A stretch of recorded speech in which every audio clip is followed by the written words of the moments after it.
Welcome back to Meg's Mysteries. This story is called Raven's End. Mistress of Macabre, Michaela here, with more disturbing and horrifying tales of the dark. Welcome to Macabre Theater. And this week's tale is called Dance of Death.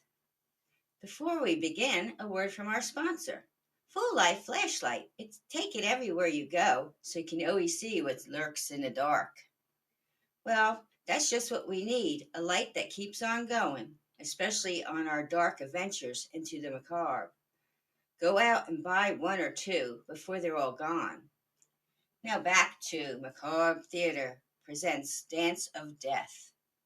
France, Strasbourg, in the year 1518, the Black Plague. People would dance until they died to cope with the illness of the Black Plague. Uncontrollable dancing in the street for days. No one knows why the townspeople danced against their will and why for so long. 400 danced, and as many as 100 died from the Black Plague of 1518. Some thought it was a result of the food poisoning caused by a toxic psychoactive chemical produced in argot fungus that was in the grain. That was the theory back then, and it gave me an idea. What a way to go, to dance till you die. That's how I will rid myself of my enemies all at once. No one will ever guess why or how so many people could just drop dead from dancing. A perfect murder. It'll go down in history as the strangest murder case, and I will become one of the most terrifying mass murderers of all time. Signed, M. I'm Elena Crane. In the small English village of Ravensend, where I grew up, it was known for strange and mysterious things happening all the time. It was as natural as breathing the air, for magic was everywhere. This case of mass murder happened while I was a young constable. I was called in by the Garda chief and the mayor on the case. Even I, the First Lady Constable, because all hands on deck to solve this before more had to die. At the town hall dance, our special holiday, Midsummer's Fest, 40 people got up to dance and never stopped, even when the music stopped. They all kept going and no one could stop them. They all fell down dead from exhaustion. But why did it happen and who was responsible? I remembered the old history story of the Dance of Death from the Black Plague of 1518. But this is 2020. Things like this just don't happen. I have a feeling it was due to humans dealing with the black magic. Or could it be just poisoning? We do have magical things happen here at Raven's End all the time. We have many sorcerers, witches, and wizards that make up our village people. But we're all good. We never had black magic here until now.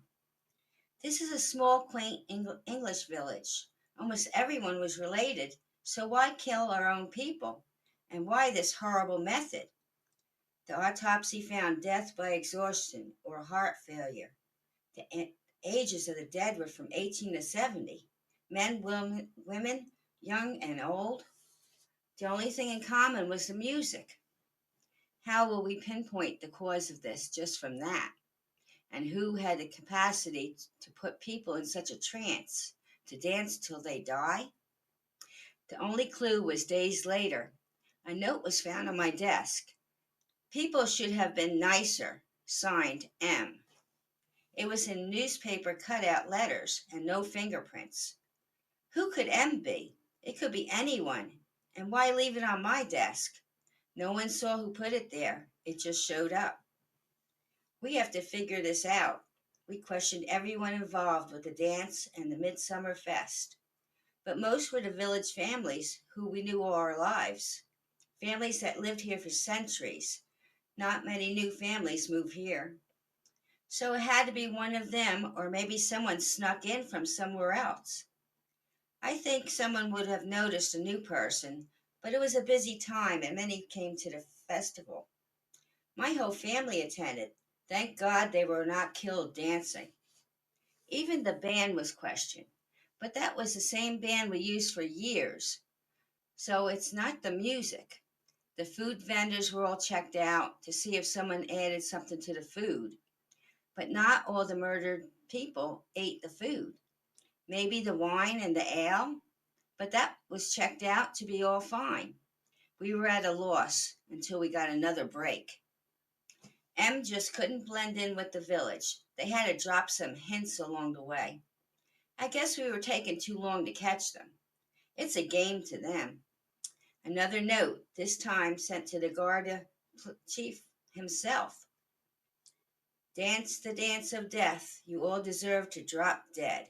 More will die before you stop me. Signed, M. This time I saw who dropped off the note, a dark clad figure, but it could have been a man or a woman. I almost ran into them in the hallway of the station. They pushed past me and knocked me down. Excuse me, they said, and ran out. By the time I got up, they vanished. Something magical, because all I saw was a puff of smoke, and they were gone. I told you Raven's End is a village of magic, and most of the families have some kind of special powers. This person must have vengeance against the family's village people. So I checked the back history of all the families. Maybe there's something that can lead us to the killer or killers. Back in the archive, when the village was founded, 5 families were the most powerful, with magic and wealth. The Lightfoots, Darkworth, Vargas, Lunas, and Wolf. Maybe one or all had something to do with this person's family. With all their power and greed in the early years of the village, some may have used some wicked ways to get more power and privilege. So I had much research to do. Finally, I found a breakthrough. Early in the 1600s, when the village was just forming, the town's family cursed a local girl and said she was using black magic and she was in league with the devil. She was executed by the most powerful town families of Raven's End. Her whole family was banished from the village, even though they were good people and they owned most of the land around the village. Then her family was followed and all murdered. But one of the youngest, a girl named Macabre, who was hidden in the woods, was found by an old woman, Elma Crane, who lived there and took her in and hid her. She then raised her and told the people she was a great niece she was raising.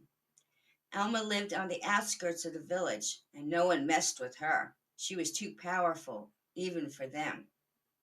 Now Elma taught the young Macabre all her magic, and she became the most powerful witch herself, even more powerful than Elma ever was. When Elma died at the very old age, Macabre left and had a family. They were all powerful witches and wizards. As her family grew, she knew one day one of them would be more powerful than anyone and take revenge on the village of Raven's End. She kept her family name of Blackmore and swore one day someone in the family would clear her family's name and take revenge on all who murdered her family. Many centuries have gone by, and now it's that time has come. Her name was Macabre, named after the first Macabre, her ancestor. Her powers were like no others. She moved quickly and quietly near the village and had her chance at last. The whole village of Raven's End would be at the Midsummer Fest. All the 5 powerful families grew and became heads of the community. No one crossed them, and after centuries forgot what they did to gain their power and wealth, or they just didn't care. They murdered the Macabre's innocent family and took what was not theirs. It was almost a month after the murders, and we were watching everyone closely. I myself was in charge to see who comes in and out of the village. A young black-haired beauty came up to me and asked my family name. I said, I'm Constable Crane, at your service. What can I do for you? Are you new here? She said, My family came from this area many, many years ago. I knew at once, I just had a feeling. I got her. But how can I prove it? She looked at me and said, Yes, you know me because you are a descendant of Elma Crane, the old woman who helped my ancestor, Macabre Blackmore. That is why your family was not harmed, and all the other 5 family members of the original families had to die. I only took revenge on them. I said, I have to take you in. You did murder most of the village, but how did you do it? She smiled and said, Magic, my dear. You can call it black magic. I call it karma, revenging my own people. Then, before I could arrest her, she was gone. She did what she came to do. She used her magic to hypnotize them to dance till death. I reported it all, but nobody wanted to pursue it as long as the murder stopped. And now, how would we ever find her? Because she vanished using her magic. She took her revenge on the 5 families, although they were the descendants who had to pay the price. Now, 2020, I did say Raven's End was full of magic, and still is. But we are now only good magic. The debt was paid at a high cost, but it saved the village of Raven's End. I hope you like this story. Mistress of Macabre, Michaela here. Hope you enjoy the tale of death. Come back for more on Macabre Theater. Until next time, come back for more of Meg's Mysteries.